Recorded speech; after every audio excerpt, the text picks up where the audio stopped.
Why is it important to get alignment when you're implementing these changes? In the time that I've been in the industry, I've been head of innovations and a CIO, CTO for a while, and now in a president role.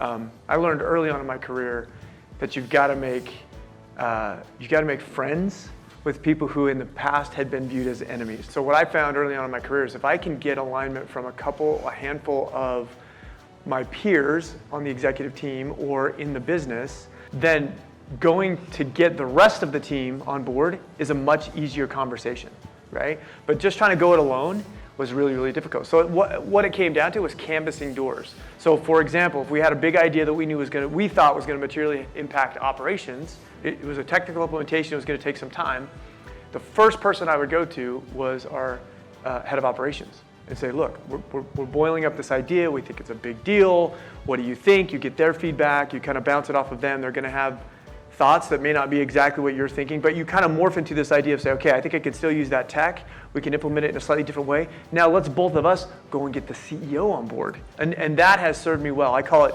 canvassing doors. That tends to work the best when we have a big tech initiative that we know can have an impact, but you want to make sure it's not vetoed on the proverbial Senate floor before it gets too far.